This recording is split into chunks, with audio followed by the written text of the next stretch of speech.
So what works better to lose belly fat? Exercise or diet? Well, you're about to learn, first of all, which one does work better, because one actually does, why that is, and what you can do to actually make this a part of your daily habit and see the benefits. Hi, I'm Dr. Lori Marbus. I am a board-certified family and lifestyle medicine physician and have been trained in lifestyle interventions to help people improve health, meaning diet, exercise, sleep, stress reduction, and all those things. So I feel really excited to share more information about what we're going to learn about today. But first of all, let's just get back to the basics. What is belly fat? So when people say belly fat, many times they're talking about the muffin or the things that are, seem to be widening. The girth seems to be getting bigger as we age and we enter into menopause, perimenopause, and these other things. Well, let's talk about, first of all, what really is belly fat. When someone says belly fat, we need to understand there are two types of fat that are going on here. So first of all, you have your subcutaneous fat, and then you have your visceral abdominal tissue, which is VAT for short, but I'll refer to it as visceral fat. The subcutaneous fat, right? So this lies just beneath your skin, and it's the one that you can pinch with your fingers. When I was a kid, I remember this, can you pinch an inch? I think it was like a cereal commercial or something. That is what we refer to as subcutaneous fat. And while it may contribute to less aesthetics, right? You're more conscious and it's more of a cosmetic concern. It is not as harmful as visceral fat. Now, visceral fat, on the other hand, is the fat that's stored deep within the abdominal cavity. It surrounds vital organs like your liver, your pancreas, and intestines, okay? It can even surround the heart and cause increased inflammation and increase your risk for heart disease. Serious business. So really focusing on reducing your visceral fat is really, really important. And because, again, visceral fat is associated with increased risk of type 2 diabetes, cardiovascular disease, and metabolic syndrome. And unlike subcutaneous fat, the visceral fat is metabolically very active, right? And it contributes to the inflammation and insulin resistance and then increasing the risk of chronic diseases. Subcutaneous fat is reactive to things, like it produces hormones and different things, but the visceral fat is really serious when it comes to increased inflammation and increasing your risk for certain chronic diseases that could actually kill you. So let's talk about, by targeting and reducing the visceral fat, you can really improve your metabolic health, your overall reduction of risk of those associated conditions, right? So it's really also important to note that when you focus and target on lowering your visceral fat, you will, by consequence, just automatically also lower your belly fat. So let's talk a little bit about which one is it. So let's talk about exercise and diet. Which one it is that helps you lose the visceral fat? Well, remember that the visceral fat is that key indicator of metabolic health. And what research says is that both exercise and caloric restriction, in the sense diet, what people mostly diet is they reduce their calories, are common interventions. But research shows that exercise, believe it or not, might be more effective specifically at reducing fat. Now, both are helpful. However, there seems to be a dose response with exercise. So let's dive into that a little bit more. So the research shows, let's see here, 5 specific things regarding this. So I'm going to go over each one. First of all, there's a dose-response effect of exercise on the visceral fat. There was a systemic review in 2007 that examined the dose-response relationship between aerobic exercise and visceral fat reduction. And what they found was that at least 10 METs, which are metabolic equivalents per hour per week, of aerobic exercise, such as brisk walking or light jogging, really significantly decrease your visceral fat. The study also highlighted that higher volumes of exercise led to greater reductions in your visceral fat. Number 1. Number 2, exercise versus caloric reduction and visceral fat. So there was a meta-analysis conducted in 2023 that compared the effects of exercise and caloric reduction specifically on visceral fat in overweight and obese adults. And then exercise showed a dose response effect on your visceral fat reduction, meaning that higher amounts of exercise led to greater amount of visceral fat loss. In contrast, the caloric restriction did not demonstrate that similar dose response relationship or dose dependent relationship. It still improved it, but not to the extent that exercise did. Very interesting. So we could turn on the dial by our activity. We'll get there in a minute. Sorry, I get excited to share with you guys what to do, but let's keep going with the actual evidence. So basically, specifically, exercise reduced visceral fat by what they call 0.15 units per 1,000 calories expended per week. Let me tell you that again. Exercise reduced the visceral fat by 0.15 units, that's what visceral fat is measured in, per 1,000 calories expended per week, whereas caloric restriction did not show that dose response effect via caloric restrictions of 1,000 calories per week. That is huge. Next, mechanisms of exercise on visceral fat. Okay, what's going on exactly? Well, a study in 2003 showed that specific impacts of aerobic exercises versus resistant exercise in visceral fat in obese adolescent girls. So aerobic exercise, but not resistance exercise, significantly reduced visceral fat and improved insulin sensitivity without necessarily causing weight loss. Right. So this suggests that aerobic exercise in particular might do something called fat oxidation, right? It improves fat oxidation and metabolic health more effectively than caloric restriction or resistance training alone. Now, I'm not saying that you shouldn't do resistance training, but for what we're focusing in on, which is the visceral fat, aerobic exercise seems to be the clear winner here. Next, there's a preferential reduction in visceral fat with exercise. So there was a study in 2012 that compared the effects of exercise-induced weight loss with caloric restriction-induced weight loss on visceral fat specifically.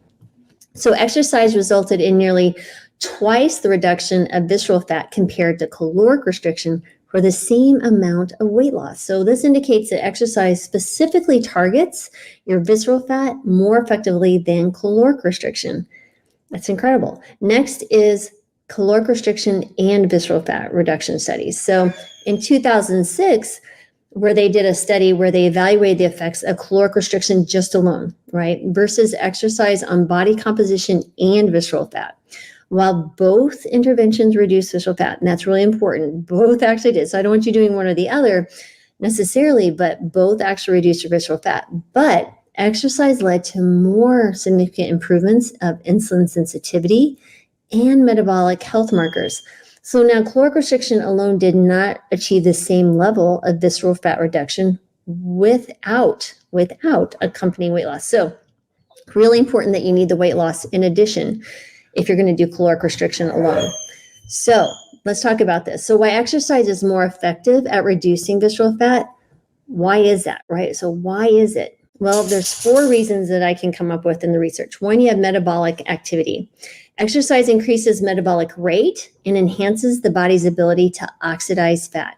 That includes the visceral fat. So this increased metabolic activity specifically targets the visceral fat, and that reduces its volume more effectively than just calorie restriction alone. Next is hormonal effects. So physical activity improves insulin sensitivity, which is really important, reduces circulating insulin levels. So when you have lower insulin levels, you have reduced fat storage, specifically in the visceral region. So when you have these elevated insulin levels and they're constantly going high, because of insulin resistance, you will see more storage in the visceral fat area. So exercise also is nice. It reduces cortisol levels, which are linked to visceral fat accumulation. Next is muscle mass and energy expenditure, right? So exercise, particularly resistance training, increases muscle mass, right? So this in turn leads to a higher level of what we call resting energy expenditure. So the higher metabolic rate tends to burn more visceral fat over time. And again, next is fat oxidation. Aerobic exercise enhances the body's capacity to oxidize fat, making it more effective at reducing visceral fat.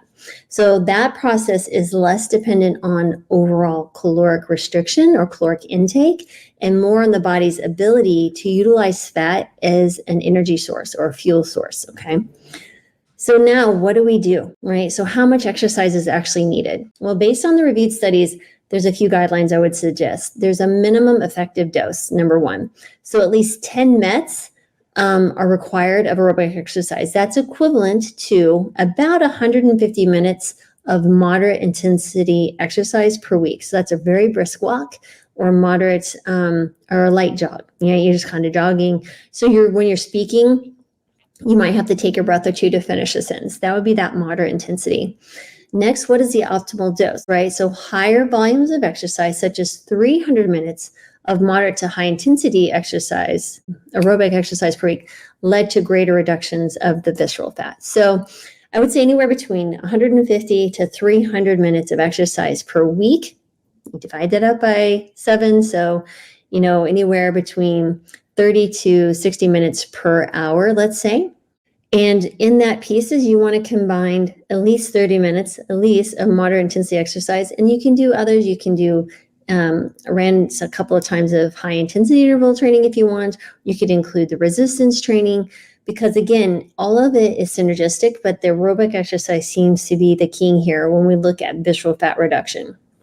So what are your action steps? Number one, just include regular aerobic exercise.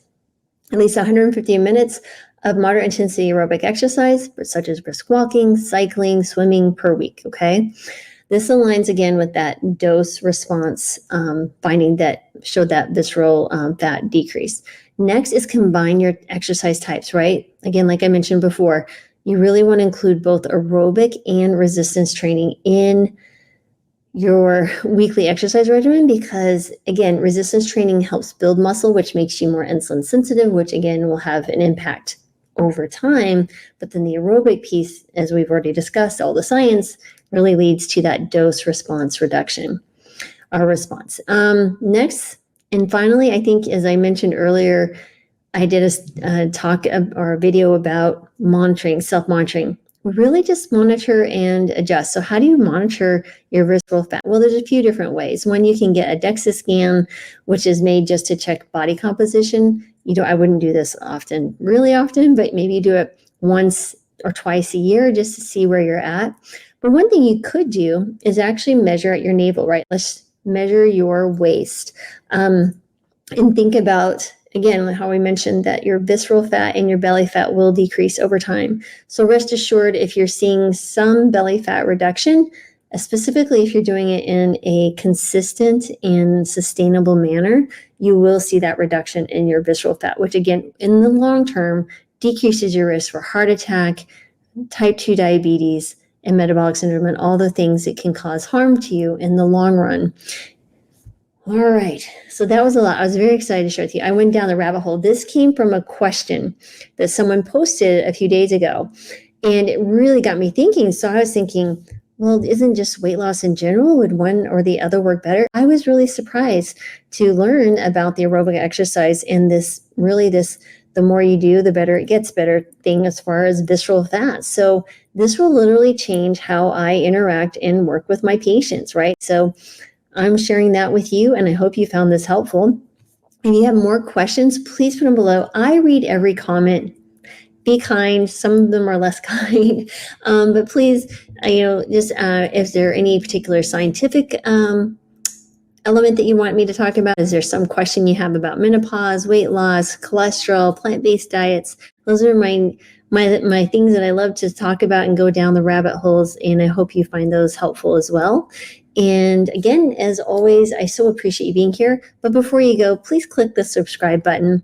And if you haven't already attended my free masterclass called The 5 Steps to Master Your Metabolism and Lose Weight, where I also discuss my signature framework to help people do this and the 4 biggest weight loss mistakes people make in their journey. I hope you find this really helpful. Again, that was built around many rabbit holes and working with patients and beta groups. But anyway, I hope you find that helpful. The link is below, if you're on YouTube, and up in the bio if you're on Instagram. So I appreciate you as always, sending you love, joy, peace, and healing. And please share this if you think it might be helpful for someone. But please comment below. Let me know what you think. Again, I want to hear from you, and I will do my best to continue to help you find a healthier life. So have a blessed evening, everybody.